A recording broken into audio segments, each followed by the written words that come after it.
The first time I realized my family didn't take me seriously was over bowls of samp and beans at Aunt Thandi's table. The house was always too warm on these Sunday nights, hushed with the heat of the midday Johannesburg sun that clung to the walls and seeped into the linoleum. The older cousins had already peeled off to watch TV in the back room. I sat wedged between my mother and Uncle Sifo, feeling the press of their elbows as we picked at dinner and tried to outshout the kids. "So what's this I hear about you wanting to be a photographer, El Wazi?" Aunt Tandy's voice rose, playful but sharp. The others went quiet, all eyes swinging my way. Some half-suppressed grins, a couple of clucks of annoyance from Grandma in the corner. I tried to steady my voice. "Yes, Auntie, I want to be a photographer. I'm hoping to apply to Market Photo Workshop next month." My cousin Lyra snorted and muttered something I didn't catch. Sifo just shook his head.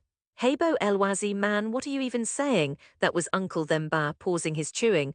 "You want to take pictures for a living, like those wedding guys with the old cameras at the taxi rank, eh?" He chuckled. I opened my mouth, but my father was already talking, tired but firm. "Let the child say his piece." I felt my cheeks burning. All the words I'd prepared about photos capturing truth and changing the way people see the world seemed ridiculous. No one here had ever known a real photographer. "El Wazi," Aunt Thandi continued, her voice gliding into concern, "these days everyone has a phone. Who will pay you for photos? You have such good marks in maths. Why not accounting, Nate? Or teaching?" my mother added quietly. The jokes began then, a cousin miming a wedding photographer's pose, Uncle Sifo making click-click sounds and everybody laughing. My mother tried to hush them, but the edge of the laughter was sharp. I felt sick, embarrassed, all the more because I loved them and they loved me. I wished I could disappear under the table. After dinner, I wandered into the yard and sat on the broken step near the gate. The orange light of dusk bled over the city skyline, making the high-rises look almost golden on the horizon. As I watched, a group of children chased a punctured soccer ball on the pavement. I lifted the battered Minolta I'd bought from the pawnshop and framed them in the viewfinder. No one on earth would care about this picture but me, I thought, but I took it anyway. That was the beginning, although it wasn't really. By the following Monday, the story had made its way through the family vines. My sister sent me a WhatsApp from university. "Heard you want to quit life to play with cameras, you mad?" At the taxi rank after classes at Wits, some of the guys I'd grown up with had jokes ready. "Look, it's Mr. Paparazzi. Snap my picture, bro, one day you'll be famous like." They couldn't name a single photographer, like those big ones overseas. I learned to keep quiet. I showed my pictures to almost no one except an online photography group, mostly foreigners and one other South African who shot weddings in Orange Farm. The nights were hard. I'd lie awake listening to the city, the distant bark of a mongrel, the beep of a reversing minibus, the throb of Kwaito from the tavern down the street, and think about giving up. The application process for the photo school was brutally short. I scraped together my favorite shots onto an old laptop, the schoolchildren with their ice lollies, an old woman weaving mats in her backyard, rusty swings in the morning mist. I hesitated over the pictures, thinking of the family's laughter, then I uploaded them and pressed send before I could change my mind. A month later, the acceptance letter came. Ma tried to look happy, but her face stayed worried for weeks. My father just handed me a crumpled R100 note one morning and said, "For the taxis, don't be careless." Bless him, he never stopped me, but he never encouraged me either. The Market Photo Workshop was nothing like I expected. Grungy walls, wild hair, weird clothes, and people who argued in English about light and the gaze. My hands shook the first week. I kept to myself, shooting the city with my cheap Minolta, developing the prints late at night when no one wanted the darkroom. I failed my first assignment. The teacher, a quiet guy named David, pulled me aside. "You have an eye, El Wazi, but you hide too much. Go out, take risks, don't just look for beauty, look for truth." Truth, that word refused to leave me. Over the next year I took it to heart. I shot everything. Miners with soot in their eyes, grandmothers braiding hair, my mother sleeping with her head on her arms after a long shift at the clinic. On weekends, I walked the length of Hillbrow with my camera wrapped in plastic to hide it from muggers. I showed my classmates my prints. Sometimes they liked them, mostly they just nodded. But slowly I learned to trust myself. I learned that my images, even the failures, were my own. Still, the family's voices lived rent-free in my skull, Enkosinasi at Easter, asking if I'd got that National Geographic job yet, Aunt Thandi warning my mother.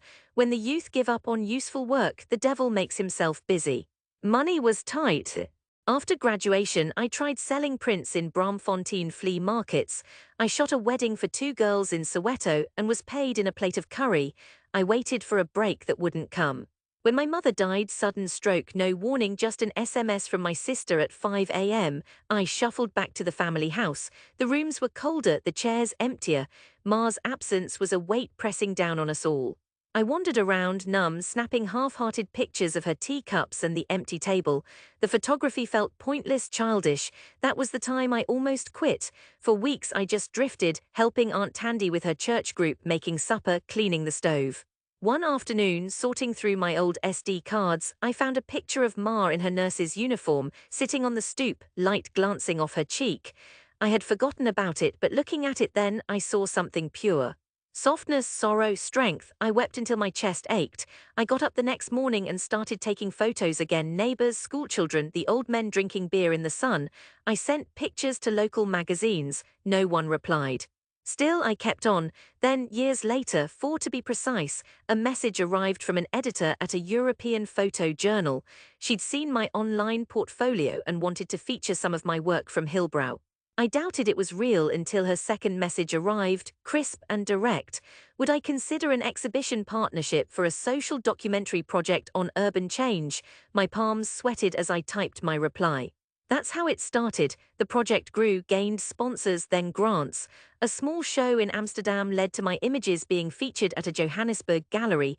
Then, a solo exhibition at the Market Theatre, not far from where I'd struggled as a student. Word travels quickly in Joburg. One cousin mentioned it in the family group chat and was met with disbelief. TJO, Elwazi is a celebrity now. Stop lying, man. Yet the invitations were real, with my name, Elwazi Mthembu, on them, printed and official, the gallery's logo beside it. I felt awkward, embarrassed almost, when I sent the WhatsApp image to the family. They replied with rows of wide-eyed and clapping hand emojis. I asked if they'd like to come, though I half expected they would find excuses. The opening night came. The gallery was packed, young people in expensive trainers, old European women in linen, journalists with the latest digital Nikons.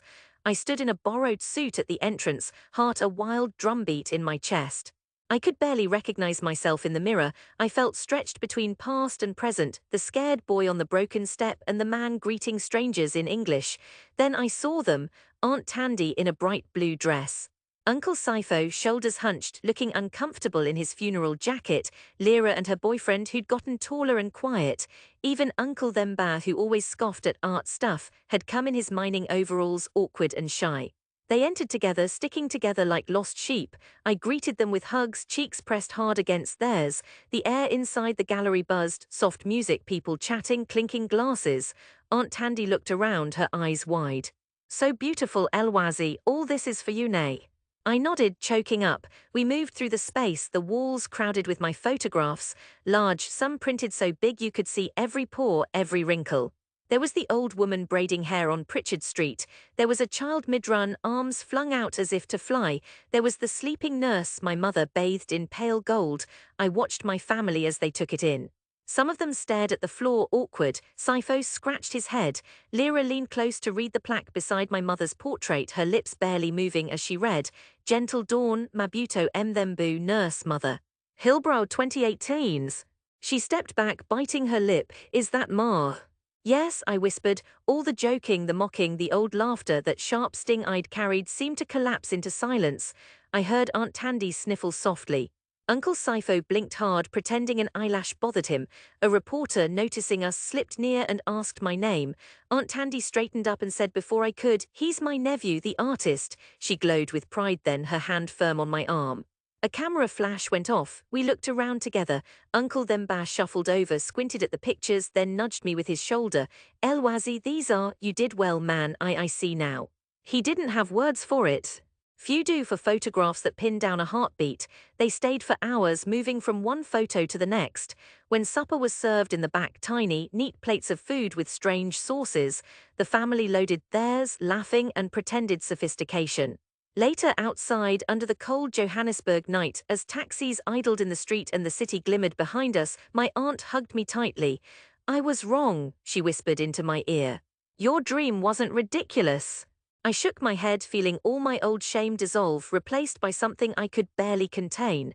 Not pride exactly, but relief, that I had been seen and forgiven by them and finally myself. They piled into two taxis, shouting their goodbyes, arms flung out car windows. I stood alone on the pavement for a while, soaking it all in. On the walk home, I passed through Hillbrow, camera slung at my hip, the city's pulse alive in my bones. My mother's face shone faintly in the gallery's window, caught in the reflection behind me. My feet ached, my eyes were tired, but my heart was clear. They had seen me, they had come, and in their way they had returned me to myself.